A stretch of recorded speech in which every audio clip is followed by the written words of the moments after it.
Jadi saat ini saya sudah sampai di pinggiran sungai, lokasi di mana kayu viral setahun yang lalu ini berada.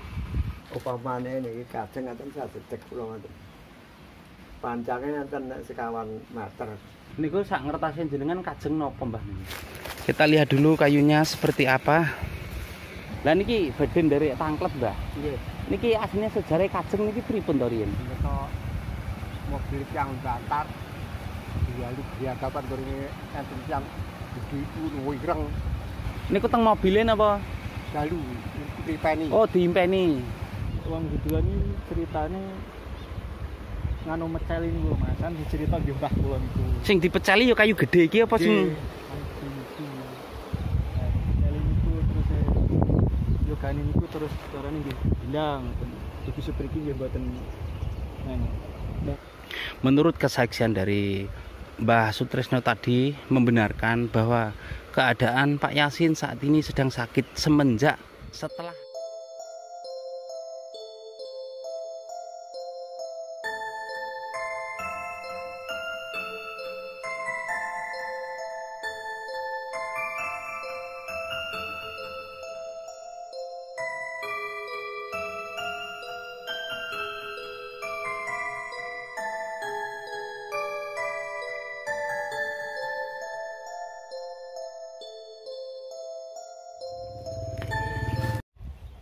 Assalamualaikum teman-teman, salam sejahtera bagi kita semuanya. Gunung Lawu dari agak mendekat lah ini, bukan dari rumah seperti biasanya. Lumayan cerah tuh. Kemudian kalau untuk dua menara ini pondok pesantren ya teman-teman. Ini adalah pondok pesantrennya Gus Samsudin ini, Candramawa. Tapi yang kedua, kalau Candramawa pondok pesantrennya Gus Samsudin yang lama itu kan di lereng Lawu sana, di ngendi mlebu nih yang Giri Mulyo. Nah, kalau ini cabang yang kedua. Buat teman-teman yang belum tahu, lokasi ini mlebu daerah mana ya? Pokoknya di bawah Pasar Jogorogo lah, masuk ke kiri. Sebenarnya ini tujuan saya kan mau kembali, mau mencari tahu lah kebenaran tentang video sebelumnya, yaitu sehubungan dengan kayu perahu, yang mana menurut teman saya waktu telepon itu kan dari 12 orang yang saat itu mengevakuasi kayu, yang empat ini meninggal. Tapi sebelum meninggal ini sakit ya teman-teman. Dan warga sekitar ini mengkait-kaitkan dengan keberadaan, atau boleh dibilang apa ya, karena memang cerita awalnya ke-12 orang ini kan suruhannya Pak Yasin. Pak Yasin berikut orang-orang ini ketika mengevakuasi kayu tersebut tanpa permisi dulu, tanpa tanya-tanya dulu ke warga sekitar, ke warga Nangkas, sampai akhirnya terjadilah seperti ini. Boleh dibilang basa kasare iki penghuninya itu murka. Karena apa? Karena memang kayu tersebut ini memang dikeramatkan sama warga Nangkas. Kemudian keberadaan kayu ini sudah ribuan tahun. Kenapa saya berani mengatakan bahwa umur kayu tersebut ribuan tahun ini? Berdasarkan kesaksian dari Mbah Trisno yang di video sebelumnya sudah saya wawancara ya. Jadi tujuan saya ke sana ini sebenarnya lewatnya itu Pondok Candramawa, bisa lewat sini juga bisa. Oke teman-teman, kita sudah sampai di lokasi. Seperti inilah kondisi atau lokasi Dusun Nangkas ya teman-teman, di Jogorogo, Kabupaten Ngawi. Jadi saat ini saya sudah sampai di pinggiran sungai, lokasi di mana kayu viral setahun yang lalu ini berada. Dan keberadaannya sudah tidak lagi di tengah kali, tapi sudah di entasan. Entasan ini bahasa nasionalnya apa, udah di darat. Jadi udah diangkat dari sungai. Nah niku sebetulnya banyu antar dugi daerah Gedangan pika. Dugi Gedangan? Nggih. Kali Pak Yasin betul wasul malih mriki niku. Nah, tapi nek sing ageng niku duka kurupe pun betul enten. Kula caket-caket tiyang are mriko nggih. Boten enten temasa kanten ngare wageng. Kula upamane niki kajeng ngaten sadedek kula ngoten. Ageng berarti Mbak. Ageng Senesing niki dangkale niki, Mbah. Oh, niku senes dangkal sing asli dangkal iku dasar niku. Pokoke enten sak dedek kula ngeten niku. Panjangé enten sekawan meter. Terus sing niku kan gampangane nggih pucuke enten mawon niku. Niku sak ngertase jenengan kajeng napa, Mbah niku? Wah, boten Jawa kula niku. Kula ngertos niku pun kajeng niku nggih paribasane pun kajeng garing, kapuk enten mawon enten. Nggih. Kula cobi ningali mriko riyen, Mbah nggih. Monggo. Pemandangannya indah banget karena di sana sedang ada orang yang sedang membajak sawah. Kemudian untuk sungainya sendiri karena airnya lumayan jernih, ini digunakan penduduk sekitar untuk beraktivitas seperti ibu-ibu ini mencuci. Tapi jalanan kita tidak turun ke sini tapi ke sana. Sekali lagi kedatangan saya ke sini untuk kedua kalinya. Ini gini ya teman-teman.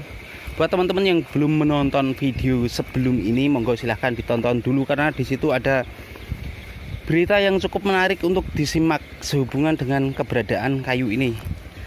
Untuk masalah benar tidaknya, karena itu saya hari ini datang kembali ke sini untuk mencari tahu seperti apa kebenarannya. Kita lihat dulu kayunya seperti apa.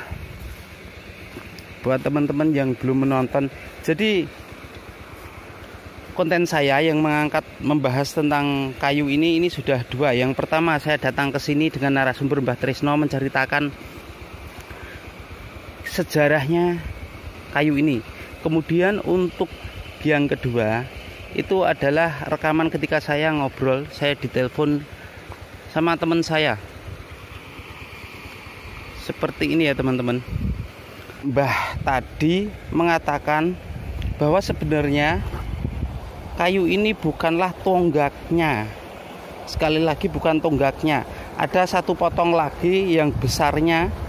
Itu jika kayu itu tergeletak, tingginya kurang lebih setinggi mbahnya tadi, berarti ya kurang lebih sekitar 160 sentian ya teman-teman.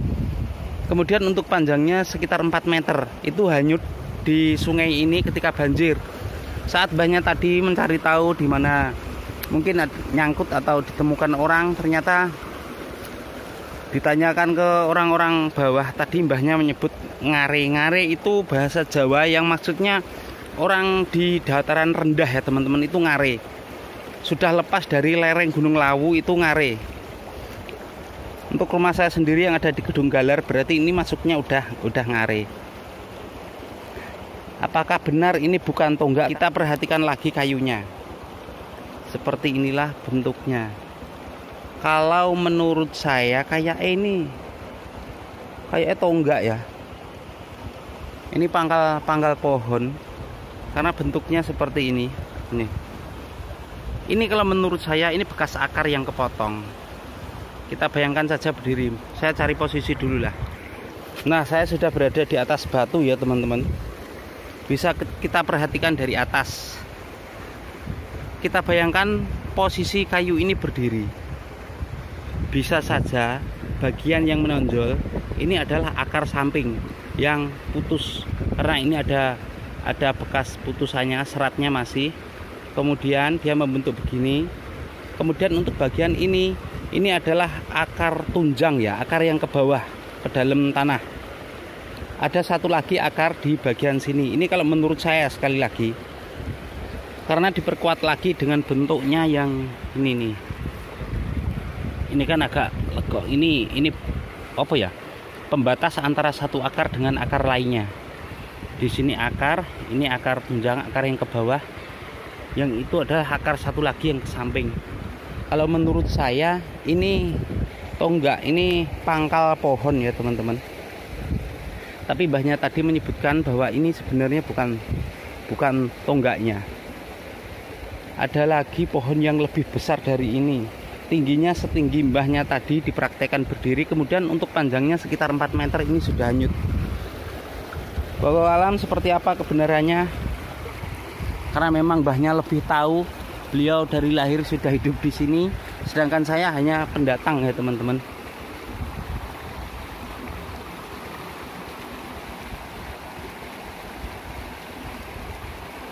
Jadi begini, setelah saya perhatikan di video-video lama yang diangkat oleh Tribun, kemudian Kompas TV dan sebagainya, dilihat dari lokasi ternyata dulu kayu ini tidak berada di sini, tapi jauh di atas sana.